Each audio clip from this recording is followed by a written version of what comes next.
I think what you've just described is part of my sales pitch, which is being memorable. I sent you a shoe in the post. He's not going to forget that. I would argue, actually, you could ring him 6-7 months later and he'd still remember that. So he remembers your outreach. Amazing. You've done a great... If I was your sales director, I would be like so happy. Your outreach is memorable. And if you take nothing else away from this, whoever's watching this, try to make your outreach memorable. That's it. If your prospect remembers you when you ring up and ask, that should be a metric that you pay attention to as a salesperson. When you bring the prospect's attention to something that you've sent, do they remember it, yes or no? You're listening to the Sales Today podcast, and I'm your host, Fred Copestake. On this podcast, we explore how sales professionals can develop a modern approach to winning business, the application of virtual selling techniques, how to create meaningful business relationships, and much more. Why not take our free collaborative selling scorecard to see how your sales approach suits today's environment? You'll find a link in the show notes. And welcome to this episode of the Sales Today podcast, where I'm delighted to be joined by Alex Nicholls-Gray, who is founder of the Prospect Experience Company. Alex, welcome, sir. It's a pleasure. Thanks for having me. Well, I needed to speak to you. You said something and I thought, oh, this could be fun, and actually quite important that we get our heads around this and look at some alternatives. Because you've said that you think the prospect experience has never been worse. Right. Okay. Explain. Well, first of all, it's a pleasure. Thank you very much for having me on and giving me a chance to articulate these views. So the prospect experience, I would define as the experience of being prospected. So perhaps you're a managing director of a small company, perhaps you're a CTO, perhaps even you're a founder that's just got finance funding from a PE or a VC company. You're going to receive messages, B2B sales messages over a variety of mediums, LinkedIn, email, phone, in the posts. And I think there have been a number of factors over the last 5 years which have meant that your experience of being prospected, your experience of receiving those messages from other sales people, from other people that are trying to sell stuff into you, it is now the worst it's ever been. So I think that the change, I think sales changed in 2024 because Microsoft and Gmail changed their spam filtering algorithm at that point, mid-2024, just after the CrowdStrike incident. So we're talking April, May, June. So what did they change? They changed the threshold for being considered spam. You as a salesperson, you as a marketer, send B2B emails. You send them from your domain, in my case, the pxc.com. Microsoft and Gmail record how many emails you've sent and how many are marked as spam.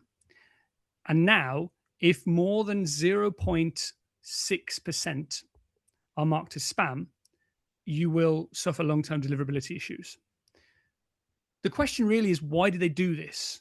Why have they taken such a strong position and said that if Alex, if you send 100 emails, if even one of them gets marked as spam, we suspect you're a spammer. We suspect that you're just sending nonsense into the void, right?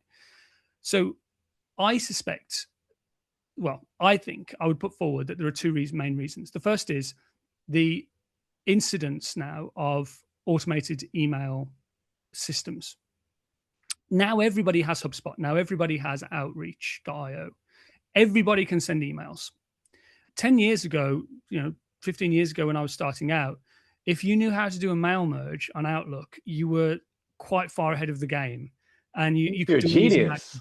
Yeah, exactly. There are some companies that I speak to that actually don't know how to do a mail merge now, but they're so far behind. But if you could manipulate data on Excel and do a mail merge, you were really ahead of the game. Now, if you aren't using automated outreach, the opinion is that you're behind the times, and probably quite far behind the times. The prevalence of automated messaging usually it's automated emails, have meant that we've traded quality for quantity. Because why would you bother sitting there for 3 days brainstorming with multiple different stakeholders from multiple departments, trying to work out what is a good message, what articulates your product well, what's entertaining, what's attention grabbing, what's appropriate to send to a prospect, when you can just write something that takes you 10 minutes and send it to 10, 15,000 people, you actually just get the same response. And I think that the scale that is now being demanded from sales teams, marketing teams, by their investors, by their managers, has meant that we've just sent more emails. Everybody is sending more emails because they've got these tools. It's rather like we've all got access to like Usain Bolt's legs now. We can all just run very quick. And so just hundreds of thousands of messages being sent into the void, and stakeholders, buyers, people who are being prospected into, have never been busier, like never received more messages. Yeah, sorry, when you're saying everyone can do that, this isn't like a marketing team that's saying, actually, we will still do that thing where we'll work out what was interesting and articulate this well and talk about customer problems. It's because individuals have got access to this and a fool with a tool is still a fool. And so it's like, well, if I just stick this in, smash it out there, that's me doing that thing. Is that part of the Yeah, totally. I think you can, these tools are available for free. You can do it for free. There are open source versions of these tools. So for example, if you're a marketer and you can get you get a 30-day trial of something like MailChimp, or you can use an open source version called Mautic. There are tools where you can send 100 emails a day for free. If you're a salesperson, if you know nothing about this at all, you can still do it. And I think, just to elaborate on this point before I get to the quality of the message being degraded, I think salespeople have been put under pressure by their managers and by their investors, because the conversation revolves around, well, how many prospects have we reached? Okay, well, how many people have opened the email? How many people have replied to the email? How many people have booked in for sales meetings? It's very difficult to measure, well, what do people think when they open our outreach? What do people feel when they open our outreach? Do people remember opening our outreach? Like when you meet someone at an event that you've written to in the past, do they actually remember receiving your outreach? I'll bet they don't, because why would they? They get 10,000 of them a day. And it's very, unsubscribe rate, I think, is a massively underlooked metric in terms of the quality of your outreach. So in tandem, I think salespeople are put under way more pressure to hit more prospects, and sales is being kind of considered as a numbers game in that regard. And there is a tool that now allows you to do that. And it's easy to be lazy when you can just substitute quality with quantity. So that's my first point. So yeah, cool. We're already on one. It's already pretty bleak, mate. I think it's going to get worse. Actually. It is worse. Yeah, but I just wanted to pick up, and I think we might come back to this, where you talked about we're not really looking at how people think. And you actually, how do they feel? What that message made them feel? What was that kind of response? Because I suppose if it made you feel good, great. But the other end is, another one. And you've burnt that now. Right, yeah. I'm not listening to this person ever again because they're an idiot. I don't like the way they've done this. Not for me, ever. In the bin. So, yeah. Okay, so that's one. That's the first one. Goodness. Sales tell me about two. Yeah. Sorry to interrupt you. Yes, the second one, I think, and this goes along with the lady that you interviewed recently who was talking about her book. I think it was maybe Just Fucking Write It. Susan. So I agreed with nearly everything she said on that message, on that podcast. I think that in addition to, if we're arguing here that the average salesperson can easily substitute quality with quantity because of outreach tools and are being encouraged to do so by their managers, AI accelerates that, because now AI, you can just say to AI, can you please write me a script for my product? And AI will do a job which will fool you. You'll go, well, this is pretty good. Like, this is way better than I could come up with. And it sounds professional. Like, it sounds like what a CTO who would potentially think about buying my product would listen to this. The problem you've got is that everybody has access to this tool, and AI, whatever system you're using, it's writing the same messages for your competitors as it is for you. So you can happily plug the script that AI has produced into your outreach, send it to 10,000 people in an afternoon, and think, I've done my job, man. I've done a great job of this.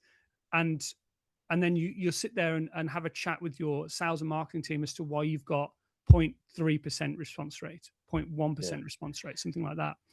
And it's because everybody's doing the same thing. What you said there, do a job which will fool you. This was something I was thinking about this the other day. I've got nothing better to do, but it was like kind of, because you go, oh, that looks quite good. It's better than I can do.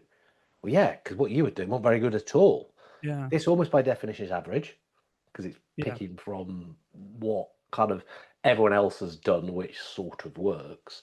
But it looks great to you, doesn't it? Oh, wicked. You see it on LinkedIn all the time, don't you? People getting posts written for them. Go, oh, God, that sounds dead good, doesn't it?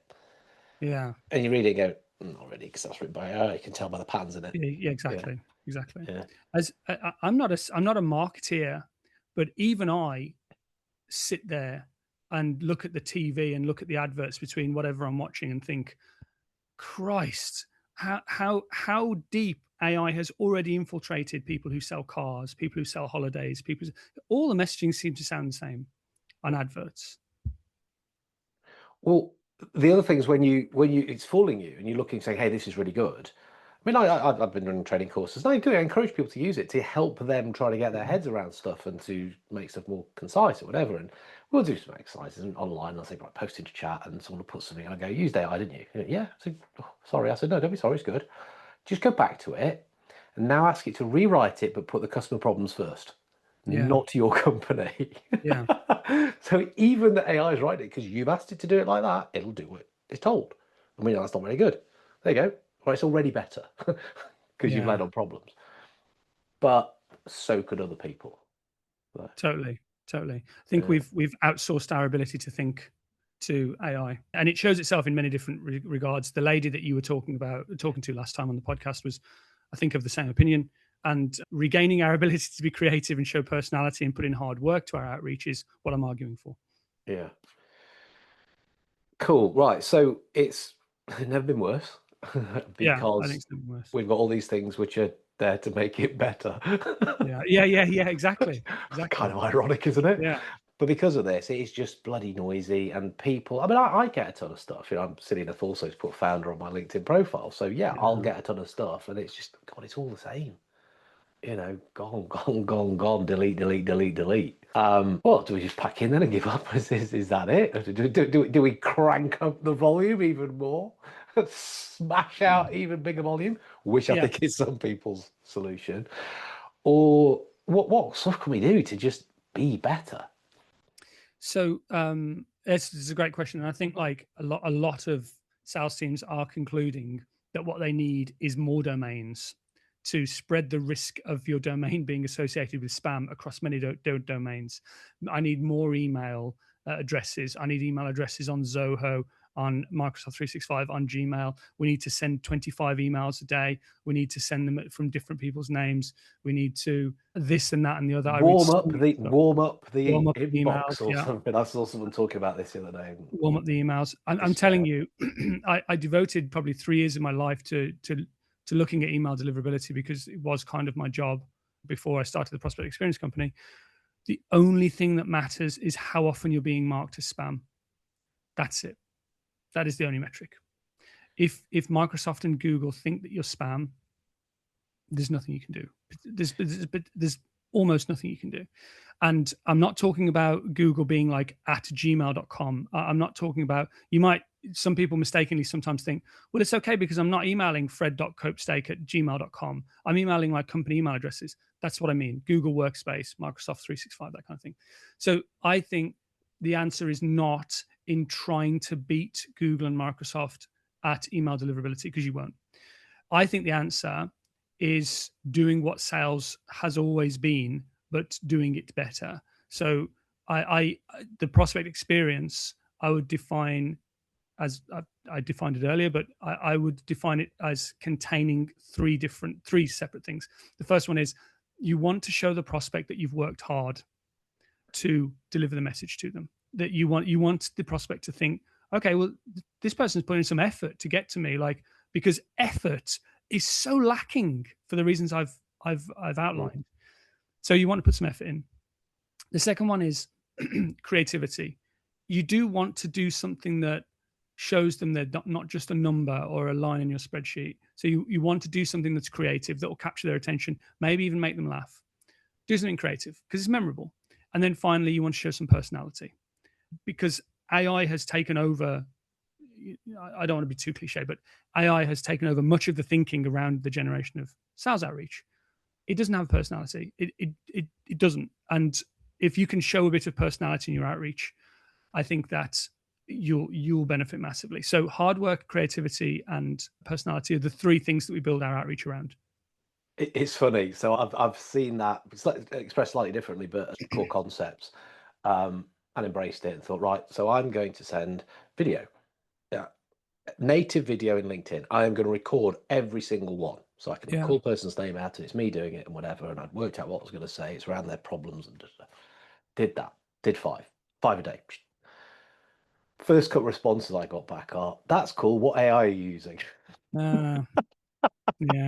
So I looked at it and went, oh, I delivered it too perfectly, which is a words I'd never thought I'd say about my delivery before. Now I do it a bit worse. Yeah. Yeah. Hey, I'm real. You're real. Yeah. I think there's a real opportunity. We can. And then at the end, say, no. And the reason I said I'm real is because this is not AI. It's me talking to you because I believe in this stuff. Yeah. And deliberately, I don't know, made it slightly worse. Yeah. But I think it's better because, I don't know. I think that's exactly what But you're it's funny blasting. that they thought I was an AI. Yeah. But that that's exactly what an AI would say, right?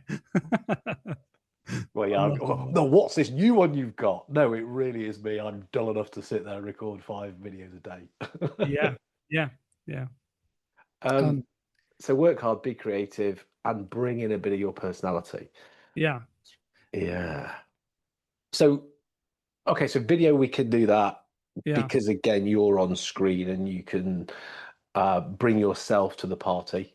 Yeah, which is why I encourage people to wave and say stuff and do stuff, and don't record it perfectly. Again, that's what Susie said on that podcast that you saw. If it's a mistake, leave it. In my case, there aren't any mistakes. Put them in. Yeah. What else can we do then? So video. There's other podcasts I've done on video, and you've got some other ideas. I want to go into those in a bit more depth. Yeah, sure. I think that the question is, you asked, that's the right question there. The question to essentially is, well, I can do that, Alex. I can sit here for 2 days with my marketing director and my founder and work out a good message over email, and then or over LinkedIn, and I can send it, and still no one's going to respond because there are so many other messages competing for a prospect's attention. So this is where I would argue for using an outreach medium that is not as busy as email. Or in fact, actually, I'd go further and to say it's completely overlooked in today's sales, perhaps because it's hard work, and that is to use the post. Now, if you don't want to use the post alone, there's no reason why you can't just send something in the post as a first step of the outreach cycle, the first step of the sequence. But sending something in the post, what does sending something in the post prove? It proves that you've actually gone to the effort of designing something. You can perhaps do some handwriting on it. You can use a pen. You can handwrite the envelope. You can put a stamp on it. You can put a nice envelope. You can take it to the post office. You can put it in a post box. You can actually send it. And you've shown that you've put effort in. So that's one of the 3 things that I'm advocating for. And the prospect is, how many letters is a prospect receiving a month? Maybe 4. How many of those are in a handwritten envelope? I would argue that you're going to be the only one. And so they're going to read it, or they're at least going to spend some time looking at it. And then the message on the card, in my case, is that it's then up to you to wrestle for their attention in those seconds that you have. So I would say use direct mail. Yeah, because so if we're sending, so direct mail, it can be from a letter. Yeah. Letter, pre-crumpled, all that good stuff, which is kind of funny, a bit creative. And look, I know people talk about that, but not many do it. Send something. I've sent a shoe before. Very good. I mean, it was quite expensive to do that, but it was worth it as CEO. And then sent this shoe, and when I rang get a foot in the door. Is that it? Foot in the door. Yeah, it was that, absolutely. That's my level of wit. Yeah. But when I rang up, the reception oh yeah, can I speak to this guy? What's in connection with? Oh, it's about the shoe that I sent him. See whether he thinks I'm an idiot or not. And they're like, well, what do you mean a shoe? I said, a shoe. So a shoe put your foot? I said, yeah, a shoe put your foot. Yeah. Oh, this conversation makes no sense. I'm going to put you through. So I got through and got there. And he went, oh, yeah, no, I thought it was quite funny, Yeah. actually. Yeah, I was going to Yeah. give you a call back. Of course you were.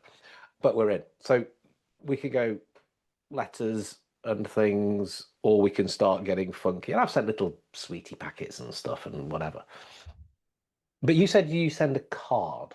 Okay, talk me through the card that you sent. So, yeah. So the card... There's more going on with that, isn't there? I actually have some here. So I think your idea of to send something silly is a great one. And I think what you've just described is part of my sales pitch, which is being memorable. I sent you a shoe in the post. He's not going to forget that. I would argue, actually, you could ring him, that guy, 6-7 months later, and he'd still remember that. So he remembers your outreach. Amazing. You've done a great... If I was your sales director, I would be like so happy. Your outreach is memorable. And if you take nothing else away from this, whoever's watching this, try to make your outreach memorable. That's it. If your prospect remembers you when you ring up and ask, that should be a metric that you pay attention to as a salesperson. When you bring the prospect's attention to something that you've sent, do they remember it? Yes or no? Record that data. I send cards. Now, I'll show you the card that I sent. So I don't know if you can see that. Maybe I can just send you I don't know, like a photo of it. But yeah, I send a card. So the card has, let me turn my background off here. Sorry. So the card itself, I don't know if you can see that. It has a design on the front, my company, my name across the front. It's a sort of, relatively nicely designed card with space for some handwriting, a QR code to email me. And then on the back, we've got like a cartoon. So on the back, it's like 4 executives and they're looking bemused around a table.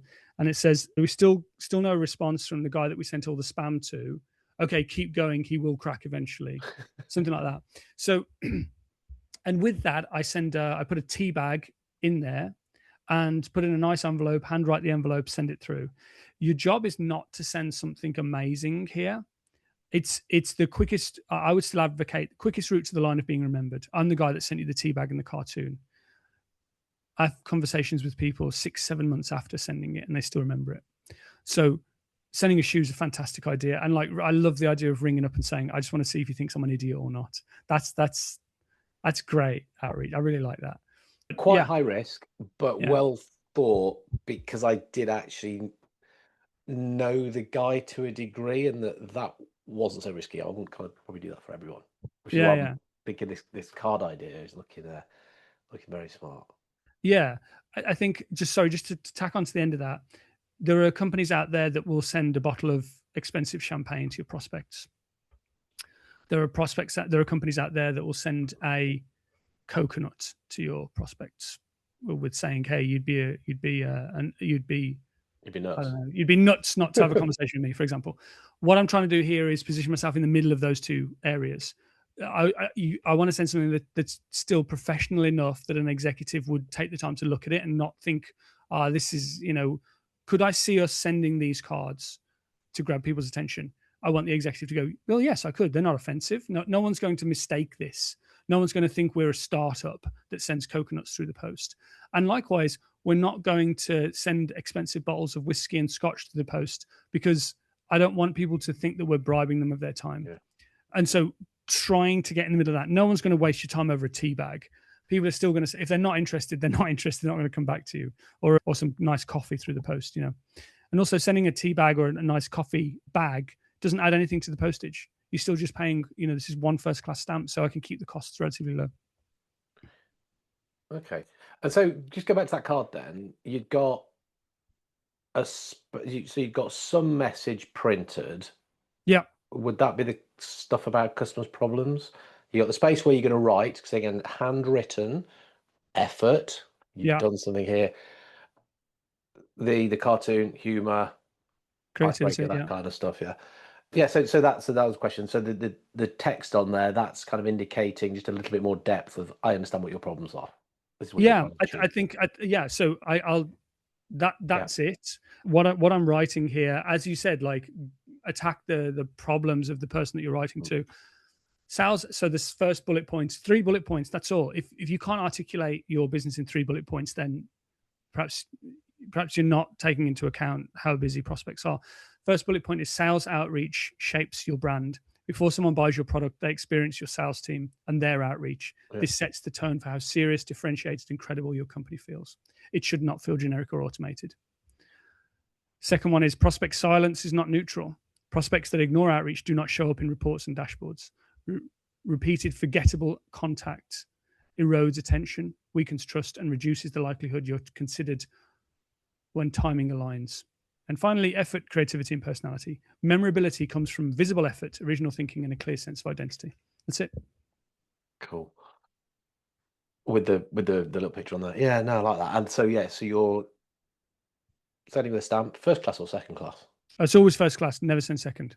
Yeah. Because that's already all right. Yeah. So you're trying to get my attention. You sort of have, because you only think I'm worth half the effort. Is that Exactly. your thinking there? Yeah. Always first class. Yeah. First class. And you can do a number of these, can't you? Now, not probably 10,000. I mean, I suppose you could do 10,000 of them, but do you need to? This is more about, right, here are the people I really want to get in touch with. Perfect ICP, which there are going to be a smaller group. The message is absolutely distilled for them. So I'm just putting this out for a number of them. And we can do that reasonably easy. Yeah, it's easy to do. You don't have to do it with a company like my own. You can send stuff through the post easily enough with yourself. I can help you scale it. And what I say to my clients is, my prospects that I'm talking to, 2 or 3% of people will come back to the card itself. These are the people that are most timely. These are the people that you've hit at the right time. But when you follow up with 2 emails and the LinkedIn connection request and then a bunch of calls, you can quite quickly get that to 50, 55, 60% response rate. I'm at like about 72% response rate. And the beauty of just ringing these people is they'll remember you for a long time, because you're the person that sent the drinks article through the post and the cartoon and the handwritten message and stuff, and you're not against that many other people. Yeah. Like it. Like I say, very doable. Anyone can do this, but that is what the Prospect Experience Company is set up to do. So where can people get in touch with you then, if they want to kick the idea around a bit more, or sort of see how you would do it for them? Yeah, so on LinkedIn, Alex Nicholls-Gray. I think I'm the only Alex Nicholls-Gray on LinkedIn, thankfully. And the Prospect Experience Company is thepxc.com. So thepxc.com. So that's Tango Hotel Echo Papa X-Ray Charlie.com. And we will drop both those links into the show notes so people can find those straight up. And yeah, if they go and connect with you, let them know. Let Alex know that you're hearing him talk on here. So that's awesome. Any parting message? Is there anything that you want to just kind of? I mean, you've come in and shared a hell of a lot already. Is there any kind of last minute thing you'd like to put out there for people? I mean, think about how you can get your prospects to remember your message. I think that if I've got one message for you, if you're a salesperson, marketer, how can you get your prospects to remember your message? And the answer, I think, is give them a good prospect experience. That's it. Awesome. Whether with me or with someone else or on your own. Nah, I think this is going to get increasingly important. I can't see it getting any less important, because I can't see all the stuff you said, the bad stuff, getting any better, to be fair. Yeah. So brilliant. Thank you so much for coming along and sharing stuff with us. Really appreciate that. My pleasure. And I'm sure we'll be speaking again in the future, I suspect. Thank you, Fred. Thank you very much for having me. Thank you for listening to the Sales Today podcast with me, your host, Fred Copestake. I hope you've enjoyed what you heard today. If you did, please get in touch and hit subscribe. And remember, you can take the Collaborative Selling Scorecard for free to check out how your sales approach works in today's environment. You'll find it in the show notes.